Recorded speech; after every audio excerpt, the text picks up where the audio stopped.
राधे राधे दोस्तों, आज मैं आप लोगों को लड्डू गोपाल की एक बहुत ही प्यारी सी लीला कथा सुनाने वाली हूँ। आशा करती हूँ प्रत्येक दिन की तरह आज की ये लीला कथा भी आप लोगों को बहुत अच्छी लगेगी।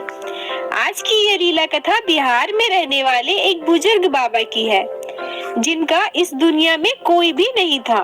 बाबा की पत्नी जो बहुत साल पहले ही गुजर चुकी थी। बाबा के पास एक छोटे से प्यारे से लड्डू गोपाल थे, जिनको उन्होंने बहुत साल पहले अपनी पत्नी के साथ जाकर वृंदावन से लेकर आए थे। उनकी पत्नी की मृत्यु हो जाने के बाद बाबा इस दुनिया में बिल्कुल अकेले हो गए, क्योंकि उनके कोई बच्चे भी नहीं थे। अब बाबा बस लड्डू गोपाल की सेवा में और हरे कृष्णा हरे रामा नाम का जाप करने में अपना जीवन बिता रहे थे। आसपास के गांव में जहां भी भागवत कथा होता था, बाबा अपने लड्डू गोपाल को लेकर वहां भागवत सुनने के लिए चले जाया करते थे।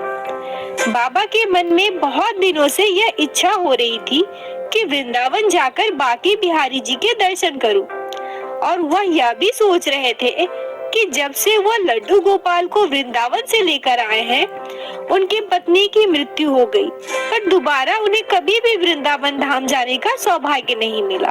अब वो सोचने लगे कि मुझे लड्डू गोपाल को लेकर एक बार वृंदावन धाम जरूर जाना चाहिए, परंतु आने जाने का खर्च, उनके पास इतने पैसे नहीं थे कि वो वृंदावन जा सके।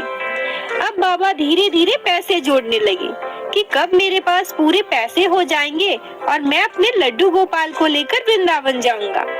धीरे धीरे करके बाबा ने कुछ समय के बाद पैसे जोड़ लिए और अब बाबा अपने लड्डू गोपाल को लेकर वृंदावन धाम की ओर चल दिए। वृंदावन जाकर बाबा बहुत ही खुश थे। अच्छे से दर्शन हुए। उसके बाद वो सोचने लगे कि मैं यहाँ से कुछ पेड़े और लड्डू खरीद लेता हूँ। घर जाऊंगा तो सभी लोगों को प्रसाद भी देना है।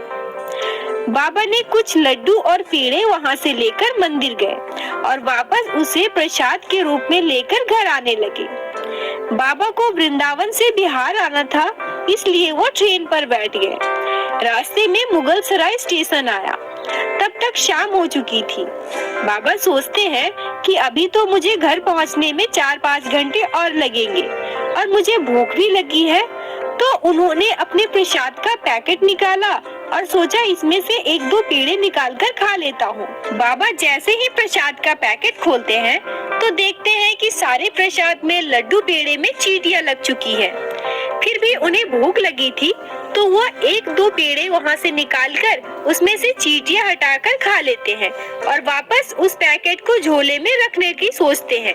परंतु तभी बाबा सोचने लगते हैं कि मैं इन चींटियों के साथ कितना बुरा कर रहा हूँ। मैं इन्हें वृंदावन धाम से उठाकर अपने साथ लेकर आया और अपने घर बिहार लेकर जा रहा था। मेरी किस्मत तो इतनी अच्छी नहीं है कि मैं ब्रज में अपने कृष्ण की नगरी में अपना जीवन व्यतीत कर सकूं। परंतु जब इन चींटियों को जीवन वृंदावन धाम में मिला है, तो मेरा यह कोई हक नहीं बनता कि मैं उसे पावन भूमि से उठाकर अपने साथ लेकर जाऊं। यह चींटियों का तो परम सौभाग्य है जो इन्हें वृंदावन मेरे कान्हा की नगरी में जन्म मिला है। बाबा वापस वृंदावन का ट्रेन पकड़ लेते हैं। वृंदावन पहुंचकर वो उस मिठाई की दुकान पर पहुंचते हैं जहां से उन्होंने मिठाइयाँ ली थी और दुकानदार के सामने मिठाई का पैकेट रख देते हैं। दुकानदार वाले भैया बोलते हैं कि क्या हुआ भैया, आपकी मिठाइयाँ टूट गई है क्या?